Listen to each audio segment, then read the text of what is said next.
3 লক্ষ নেব। जो सन्तान मत डाक सी भी डाक किंतु से सन्तान मात्र द्वितीय पत्नी हो से ही बहु डाक सिंदूर नाई मारिदेवी ढू से पटा जीवा से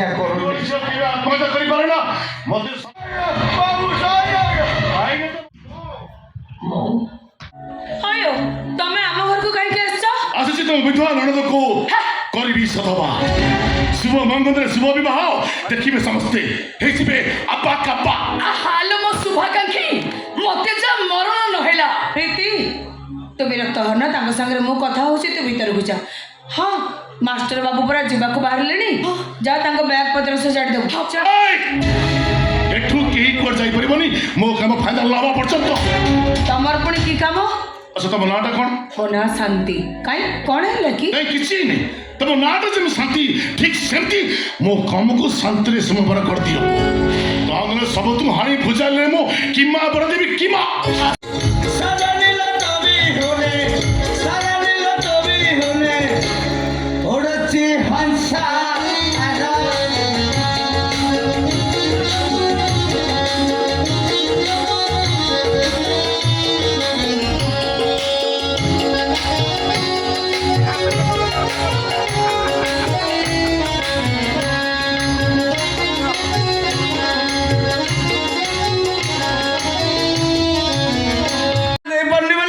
दिन को 10-12 थर से बेचित करुची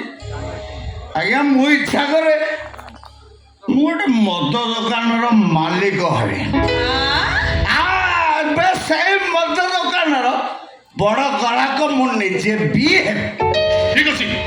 तुम इच्छा निश्चय पूर्ण हम किंतु भंडार ओजाड़ी देव तथापि प्रीति ठारू काढ़ी प्रीति पाइबनी भलरे कहूची बाहर जा तुम टंका मो कते मो देविका से मो काबर दी बाधा मो त सीता पास हां काई मो को गले की कौन कल भौणीटा को बेकर बांधिच बोली गोटे गुंडा बदमाश संगे बाहा करे देबाको कहि तमे ताको टंका मागुच ए मो को बाहार करे दउतली से कहला बेले मो ताको गोटे प्रस्ताव देली ता संग प्रीति पुणे आउ करे बाहा होई रे प्रीति रा बाहागर पाई तम मुंड बथेबा किछि दरकार नै ठीक अछि मो मुंड बथौले कि बिंदु ने मते माल पिया को टंकाटा दे दियो मो को कथा मुंड पुरेबे ने कथा तमे कहउछ तमर टंका दरकार बोली गोटे अमनिस चलो चलो आ के तुमको अटकाउछि कि किंतु जीवा पूर्व मते किछि टंका दे दियो भाई ई पूरा मो श्रीमान बाबू ताको तमे एमिति कोन कहउछ एते मास धरि से हम घरे रही आसुथिले आज से हम घर छाड़ी तांको घर को चली जिवे तांको प्रति एमिति व्यवहार कोन ठीक ना ना बिल्कुल बिल्कुल ठीक नुहे बेसे हम घरे रहउतले आरंभ हुईनी ओ एमिति कथा हां सेमिति कथा अच्छा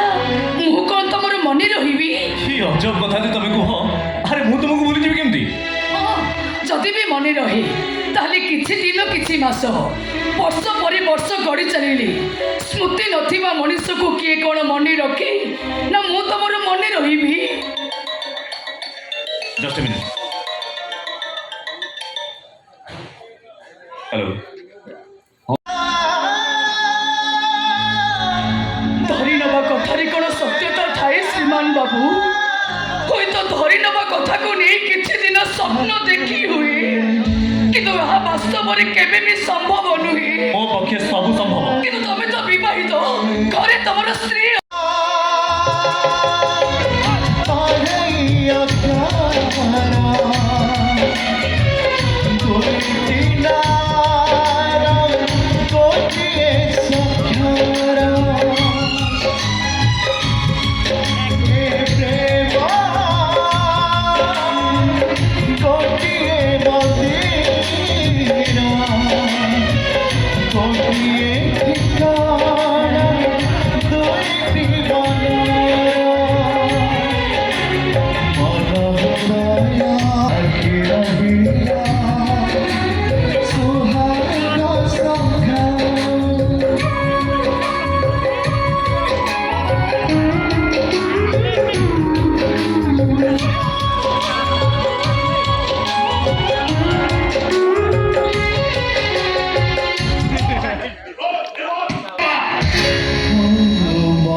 ପୁରୀ ପାନ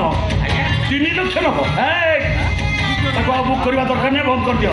ଆପେ ଆପେ ତା ଧନ୍ଦା ବନ୍ଦ ହେଇଗଲେ ମୁହଁ ଜଗତ ହେଇଯିବ। ହବନି ଆଜ୍ଞା, ସେ ସବୁ ଜିନିଷ ଆମର ରେକର୍ଡିଂ କରି ଥାନାରେ ପ୍ରମାଣ ଦେବ। ଆପଣଙ୍କ ହୋଟେଲକୁ ବଦନାମ କରିବା ସଙ୍ଗେ ସଙ୍ଗେ ଆପଣଙ୍କୁ ବଦନାମ କରିବ। ଆରେ ଆରେ ଆରେ ଆରେ ଆରେ ସାମାନ୍ୟ ଗୋଟାଏ ବସ୍ତିର ଝିଅ, ସିଏ ପୁଣି ଏତେ ସାହସ କୋଉଠୁ ପାଇଲା? ଆଜ୍ଞା ଏ ନାଗେଶ ଛୋଟରାକୁ ବ୍ଲାକମେଲିଂ କରିବାକୁ ବସିଛି। ଆଜ୍ଞା ସେ ଶାଳି ବେଶିଆ ଯୋଉ ଢଙ୍ଗରେ କଥାବାର୍ତ୍ତା କରୁ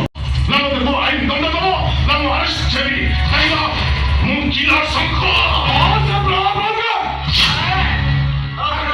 ଏଟାକୁ ଆରେଷ୍ଟ କରି ହାତରେ ପୁରା ଆରେଷ୍ଟ ଆଇନ ଉପରେ ଭରସା ରଖି ମୋ ପାଦକୁ ମୁଁ ଆଗକୁ ବଢେଇଛି। ଆଶା କରୁଛି ଆଇନକୁ ସମ୍ମାନ ଜଣେଇ ଆପଣ ଆପଣଙ୍କ କର୍ତ୍ତବ୍ୟ ଠିକ ଭାବରେ ପାଳନ କରିବେ। ଆସୁଛି, ନମସ୍କାର।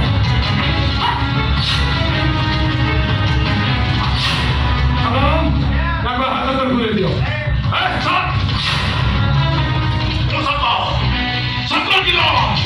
ମୋ କାର୍ଯ୍ୟ ଦେଖିବ ଆପଣ ଭବିଷ୍ୟତରେ ବହୁତ ପସ୍ତେଇବେ। କାହିଁକି ମୁଁ ପୋଲିସ ଚାକିରି କଲି, କାହିଁକି କିଲୋ ଶଙ୍କର ସହିତ ଥାନା ଭିତରେ ସେ ପୋଲିସକୁ ଧମକ ଦେଉଛୁ।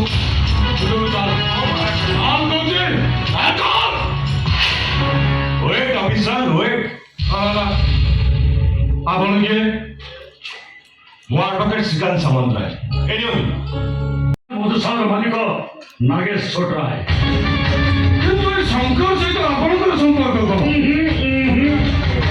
ସେଇଟା ଜାଣିବା ଆପଣଙ୍କର କିଛି ଆବଶ୍ୟକତା ନାହିଁ। ଏମିତି ଆବଶ୍ୟକ ନାହିଁ।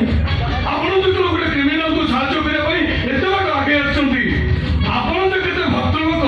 ତା ତ ମୁଁ ଆପେ ଆପେ ବୁଝିଗଲିଣି। କଣ ଆପଣ ବୁଝିଲେ? ସେ ଝିଅକୁ ମରଣ କରିବାରେ ଆପଣ ହଉଛନ୍ତି ମୁଖ୍ୟ ଆସାମୀ। ଏଇ ଶଙ୍କରକୁ ସୁପାରି ଦେଇ ଆପଣ ସେ ଝିଅକୁ ମରଣ କରାଇଛନ୍ତି।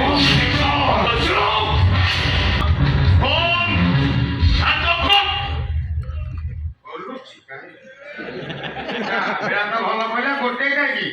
ଆଉ 4ଟା ମର କରିଦେଇକି ଫେରି ଆସିବୁ। ଭଲ ପଡିଛି ଅନୁକୂଳ କରି ଗୋଟେ ନଡିଆ ବାଡେଇ ଆଉ 4ଟା ମାନେ ଯେତିକି ଦଣ୍ଡ, 25ଟା ମାନେ ସେତିକି ଦଣ୍ଡ।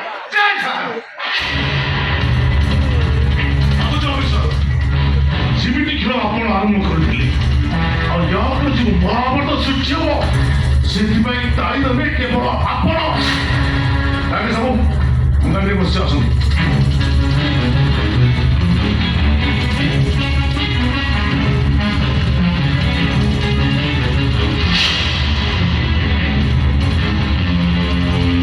ନନ୍ଦପୁର ଜୟ ହୋ।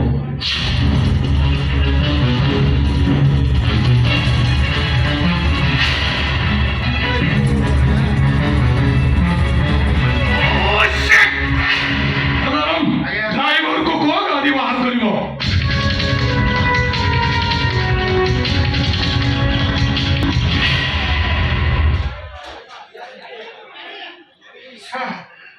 ପୋଲିସ ଚାକିରି କରିଛି ସିନା,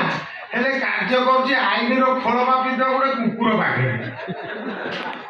ଆଇନ କହିଲା ଆବଶ୍ୟକରେ ଆବଶ୍ୟକ ପୁଣି କହିଲା ଖୋଲ ଖୋଲେ। ଏଠି ଆଇନର ଇଜ୍ଜତ କଣ ରହିଲା ମୁଁ ତ କିଛି ବୁଝିପାରୁନି। ସେ ସାରା ଯିଏ ଯୁଆଡ଼େ ଯାଉଛି ମାସ ଶେଷରେ ଦରମାଟା କେମିତି ପକେଟରେ ବସିବ ସେ ବ୍ୟବସ୍ଥା ରହିବ ନା ତାର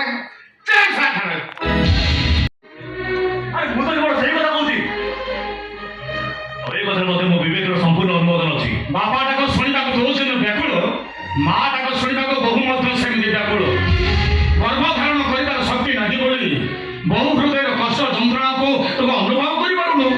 ତାର ସମାଧାନ କଣ ଦ୍ୱିତୀୟ ବିବାହ ତାମାନେ ମୋ ଜୀବନରେ ମୁଁ କଣ କେବେ ବାପା ହେଇପାରିବିନି ବାପାଟା କଣ ଶୁଣିପାରିବିନି ଆଉ ତ ସ୍ତ୍ରୀ ସେ କଥା ହେଇ ବହୁଟାକୁ ଶୁଣିବାକୁ ଯୋଉ ସନ୍ତାନ ମତେ ବାପା ଡାକିବ ସିଏ ବି ତାକୁ ବୋଉ ଡାକିବ କିନ୍ତୁ ସେ ସନ୍ତାନ ମାତ୍ର ଦ୍ୱିତୀୟ ପତ୍ନୀ ହେଇଥିବ ସେ ତାକୁ ହିଁ ବହୁ ଡାକିବ ଏ ବହୁକୁ ମୋର ଅନ୍ୟ କୋଉ ନାଁରେ ଡାକିବାକୁ ଏକ ପ୍ରକାର ବାଧ୍ୟ ହବ ସେତେବେଳେ ମୋ ବହୁର ମାନସିକ ଯନ୍ତ୍ରଣା କୋଉ ଅବସ୍ଥାରେ ପହଞ୍ଚିବ ସେ କଥା ତୁ ସିନା ଚିନ୍ତା କରିପାରୁନୁ ହେଲେ ମୁଁ ଚିନ୍ତା କରିପାରୁଛି ଚିନ୍ତା କଲେ ସମସ୍ୟା ଦୂର ହୁଏନି ବାପା। ଆରେ ସମାଜରେ ମୁଁ କଣ ପ୍ରଥମ ପୁରୁଷ ଯେ ଦ୍ୱିତୀୟ ବିବାହ କରିବାକୁ ଚାହୁଁଛି ଅନେକ ପୁରୁଷ ଦ୍ୱିତୀୟ ବିବାହ କରୁଛନ୍ତି କିନ୍ତୁ ସେ ବିବାହ ଯେ ସନ୍ତାନকে ସୃଷ୍ଟି କରିବାକୁ କେବଳ ଉଦ୍ଦିଷ୍ଟ ଏହି କଥାର କିଛି ଗ୍ୟାରେଣ୍ଟି ଅଛି ନିଜ ଜୀବନରେ ଏକ୍ସଟ୍ରା ମନୋରଞ୍ଜନ ପାଇଁ ହଉ କିମ୍ବା ଏକ ପତ୍ନୀର ସନ୍ତୋଷ ହେଇପାରୁନଥିବା ପୁରୁଷମାନେ ଦ୍ୱିତୀୟ ତୃତୀୟ ବିବାହ କରୁଛନ୍ତି ଯଦି ତ ସେମିତି ଇଚ୍ଛା ଅଛି ତାହେଲେ ବିବାହ କର ମୁଁ ଆପତ୍ତି କରିବିନି କିନ୍ତୁ ସେ ପତ୍ନୀ ଏ ଘରେ ରହିପାରିବନି ତାକୁ ନେଇ କୋଉଠି ବାହାରେ ରହିବୁ ମୁଁ କୋଉଠି ରହିବି ସେଇଟା ଅଲଗା କଥା କିନ୍ତୁ ପ୍ରଥମେ ମୁଁ ବାପା ବାପାକୁ ଇଚ୍ଛା କରେ। ଆମ ସମାଜରେ ଅନେକ ଅବହେଳିତ ଶିଶୁ ରାସ୍ତା କଡ଼ରେ ବୁଲୁଛନ୍ତି ଅନାଥ ଆଶ୍ରମରେ ଲାଳନ ପାଳନ ହେଉଛନ୍ତି ସେମାନଙ୍କ ଭିତରୁ କାହାକୁ ଧରି ଆଣି ବାପାର ପରିଚୟ ଦେଇ ମଣିଷ ପରି ମଣିଷ କଲେ ତ ବାପା ମାନେ କଣ ସାର୍ଥକ ହବନି କିନ୍ତୁ ବାପା ଯଦି ସେତିକି କରିପାରିବୁ ମାଠିଆ ଯାହାର ଭିତରଟା ଖାଲି ହେଲେ ଆବାସଟା ବହୁତ ବେଶୀ। ଏ କଥା ତ କହିବୁ ମୁଁ ଜାଣେ ବାପା ମୁଁ କୋଉ ଭୁଲ କଥା କହିଲି? ନାଇଁ ନାଇଁ ନାଇଁ ତୋ ଭୁଲ ନୁହଁ ମୋ ଭାବନା ଥିଲା ଭୁଲ ଯୋଉ ତୁ ଓକିଲତ ବାଟ ପଢିବାକୁ ଜିଦ୍ କଲୁ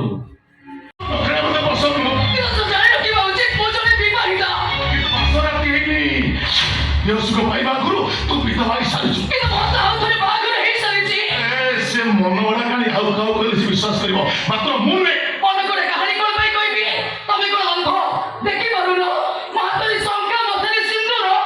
ଠିକ ଅଛି ଯଦି ଶଙ୍ଖା ସଙ୍ଗମ କରିବାକୁ ତ ବିବେକ ବାଧା ଦଉଛି ହାତରୁ ଶଙ୍ଖା କରିଲେ ମତାର ସିନ୍ଦୁର ପଚିଲେ ବିଧବା କାହିଁକି ହବୁ ମୁଁ ଆଉ ଥରେ ତୋ ହାତରେ ଶଙ୍ଖା ପକେଇ ଦେବି ତୋ ମତାର ସିନ୍ଦୁର ପକେଇ ଦେବି ତୁ ସତ ହେଇଯିବୁ ଆଉ ମୁଁ ତୋର ସ୍ୱାମୀ ନମ୍ବର 3 ହେଇଯିବି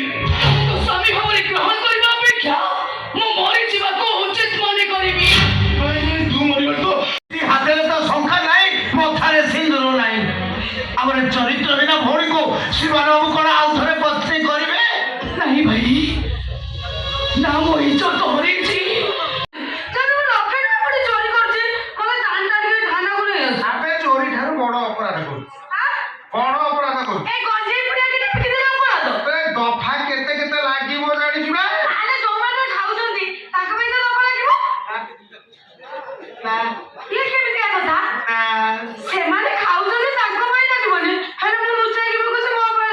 ଆମେ ଯୋଉମାନେ ବିକ୍ରି କରୁଛନ୍ତି ସେ ଲାଇସେନ୍ସ କରୁଛନ୍ତି ତାପରେ ସେ ବିକୁଛନ୍ତି ମଦ ଦୋକାନ ଲାଇସେନ୍ସ ହେଇଛି ମଦ ଲୋକମାନେ ନେଇକି ବିକୁଛନ୍ତି ସେମିତି ତୁ ଲାଇସେନ୍ସ କରିଦେଉନୁ ସରକାର କିଛି ଟଙ୍କା ଦେ ଲାଇସେନ୍ସ ପ୍ରାପ୍ତ ହେଲା ପରେ ତୁ ଅବକାରୀ ବିକିବୁ ଆଉ ନା ନା ଛାଡ଼ି କେମିତି ସେ ଥାନାକୁ ଆଇଛି ବର୍ତ୍ତମାନ କଥା ମୋ ପାଖରେ ଅଛି ଆ ପରେ ସାରଙ୍କ ପାଖକୁ କଥା ଯିବ ସାର୍ ତ କେସ ସାର୍ ଯୋଉ ଶୋଷା ସେ ତ ଛାଡ଼ିବେ ତ କେସ ବିଚାର କରିବେ ରେ ଭାଇ ତୁ ଗଜେଇ ବିକିବୁ କି ମଦ ବିକିବୁ ପାନ ବିକିବୁ କି ନିଶା ବିକିବୁ କି ପାନ ବିକିବୁ ତା କଥା ବିଚାର କରିବେ ନହେଲେ ଜେଲରେ ଯିବୁ ଜେଲରେ ଯିବୁ ସାର୍କୁ ଟଙ୍କା ଦେବୁ ସାର୍ ପରେ ବିଚାର କରିବୁ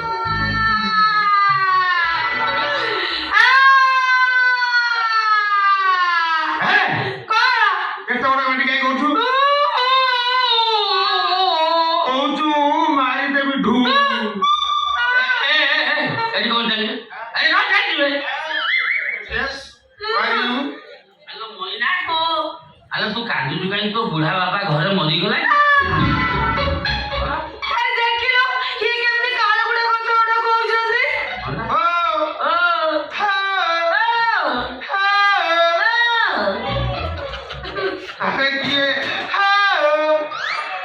ମଇନାରେ କଣ ତମେ ତମେ ହଉଛ ମଇନା ଗେରସ୍ତ ଆସିଲ ସମବେଦନା ଜାଣିବା ପାଇଁ ମଇନା ଏବେ ଯଦି ଆସିବ ମୁଁ ତାକୁ ବାହା ହେଇ ଘରକୁ ନେଇଯିବି କିନ୍ତୁ କଥା ସେଠି ନାହିଁ ତା ହାତ ଭଙ୍ଗା ପାନ ଟିକେ ମିଠା ଲାଗେ ତ ପାନ ଖାଇବାକୁ ଚାଲି ଆସିଛି ପାନ ତାକୁ ଥାନାକୁ କାହିଁ ଯାଇଛ ଆଣିଛି କଣ ତାକୁ ଟଣା ଯାଇ ଅଣାଗଲା କାହିଁକି ଟଣା ଯାଇ ଅଣାଗଲା କାହିଁକି ଅଣାଗଲା ପାନ ଦୋକାନ କରିଛି ଠିକ ପାନ ବିକିଲା 2 ପଇସା ଚଳିଲା ସିଏ ସାଫଳ ଚାଲା ପାନ ଭିତରେ ଇଏ ଭାଙ୍ଗ ବିକୁଛି ତାପରେ ଗଞ୍ଜେଇ କୁଡ଼ିଆ ବିକୁଛି କଣ ହେଇଗଲା ତୁ ଏ ଲୋକ ମଣିଷ ମାରି ଖସି ଯାଉଛନ୍ତି ସେ ଭାଙ୍ଗ ପୁଡ଼ିଆ ଟିକେ ବିକିଲା ତାକୁ ଧରି ଆଣିଛ ଥାନା ତମେ ଟିକେ ମତେ ସାହାଯ୍ୟ ହୁଅନ୍ତାନି ମଉସା କରିଦେଲେ ବେ ହଣ୍ଡାଏ ଗରମ ପାଣିରେ ମୁଣ୍ଡାଏ ବରଫ ପକେଇଦେଲୁ ମଉସା ଡାକିଦେଲୁ ତାହେଲେ ମୁଁ ତମକୁ କଣ ଡାକିବି ଯେ କିନ୍ତୁ ମୁଁ ତୋର ଗ୍ରାହକ ଈଶ୍ୱର ମତେ ମଉସା ଦିଅର ବୋଲି ଡାକୁନୁ ଦିଅର ହୁଅ କି ସାନ ଦିଅର ହୁଅ କି ଝିଅର ହୁଅ କି ଦିଅର ହୁଅ ମୋର କିଛି କରିବାର ନାହିଁ ଯଦି କେସ୍ ତମେ ଏଇଠି ଫାଇନାଲ କରିବ ମୋ ପାଖରେ ସାର୍ ଜାଣିବେନି ଟଙ୍କା 1000 ଦିଅ ମୁଁ ଏଇଠି ଫାଇନାଲ କରିଦେବି କେହି ଜାଣିବି ଆଜି ସାର୍ ପାଖ କଥା ଯିବ ସାର୍ ଯୋଉ ସୁସା ବାପ ସେ ଛାଡ଼ିବାରେ 10,000 ଟଙ୍କା ଚୁଟୁନି 10,000 ହାକିବାବୁ ତମର ଯୋଉ କଥା କଣ ଆମର କଥା ମୋ କଥା କି ଟଙ୍କା 1000 ଦିଅ ଫାଇନାଲ କରିବ ଆମେ ପ୍ରଥମ କରି ପ୍ରେମର ବିହନ ବୁଣା ହେଲା ତାପରେ ଗଜା ହବ ତାପରେ ଗଛ ହବ ତାପରେ ପତ୍ର ହବ ତାପରେ ଫଳ ହବ ତାପରେ ତମେ ଖାଇବ ଫଳ ବୋଇବ ନାଳ ପୋଛିବ ଝାଳ ଦେହ ମନ ହବ ସୁଶୀତଳ ମାରିବ ରଙ୍ଗ ପିଚକାରୀ ଖେଳିବ ଫଗୁ ଖେଳ ତମେ ତ ଖାଇବ ଫଳ ମୁଁ କଣ ପାଇବି ବାଳ ଏଇଠି ମଉସା ଦିଅର ମୋ ଉପରେ ଦିଶାଇ ପାଣି ଢାଲ ଭାଇ ନେଇଯା ଏଠିକି ନେଇଯା ହାକିବାବୁ ବୁଢା ବୁଢିଆ ନେଇଯା ମନ କରେ ନାଇଁ ଉଣା ଧର ତମ ପାଉଣା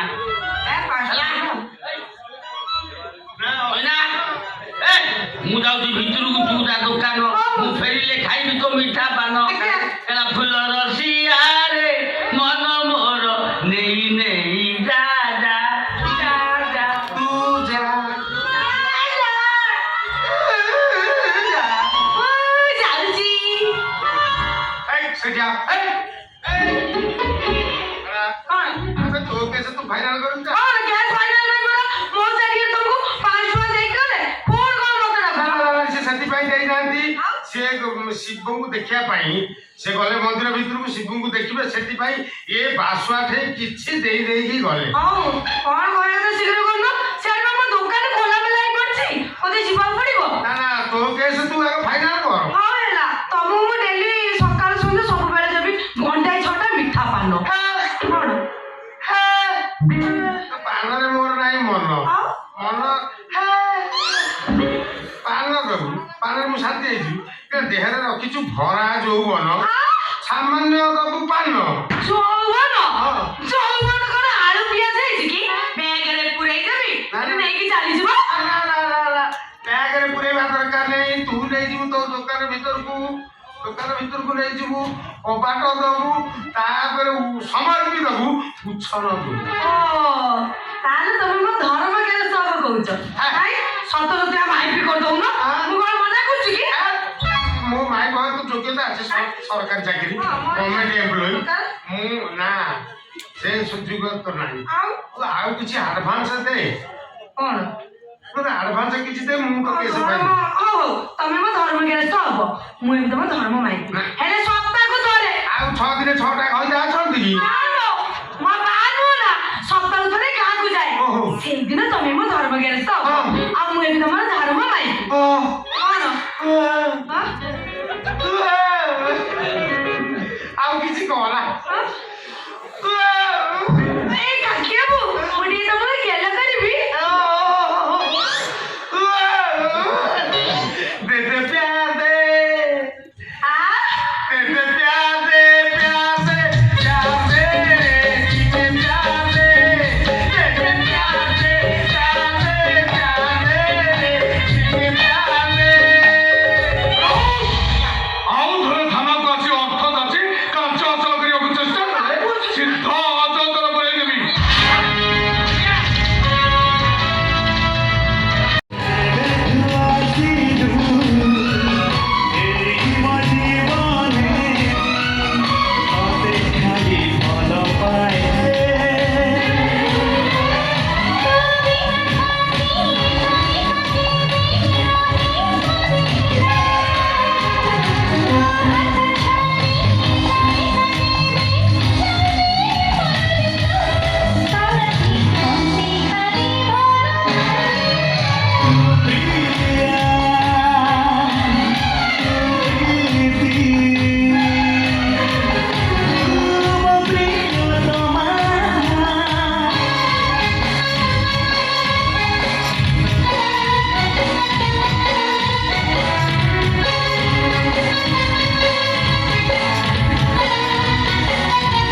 ସେପଟେ ଆଉ ଯିବା ଆସିବା କରୁନି। ଆଉ ଲୁଚିକି ବୁଲୁଛୁ ଆଜି ଟିକେ ମାଗିକି ନେଇଥିଲି,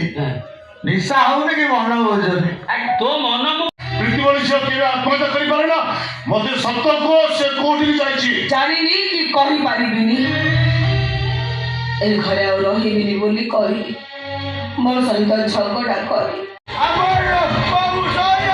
କାହିଁକି ତ ମଦ ପିଉଥିଲା ମୁଣ୍ଡ ସେ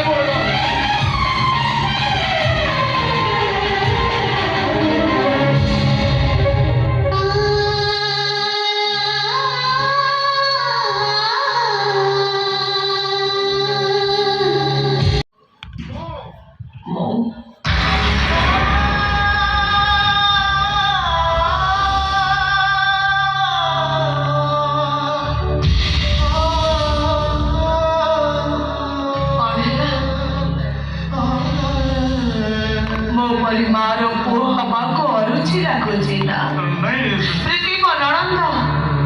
ମୁଁ କିନ୍ତୁ ତାକୁ ମୋ ଝିଅ ବୋଲି ମନେ କରେ। ତା ଶଙ୍ଖା ସିନ୍ଦୁରର ସୁରକ୍ଷା ପାଇଁ ମତେ ଛାଡ଼ି ଘର ଛାଡ଼ି ଚାଲିଗଲା। କୁହ, ତମେ ମୋ ପୁଅ ହବ? ମୋ ପଣତରେ ଭରି ଦବ ପୁଅର ପରିଚୟ?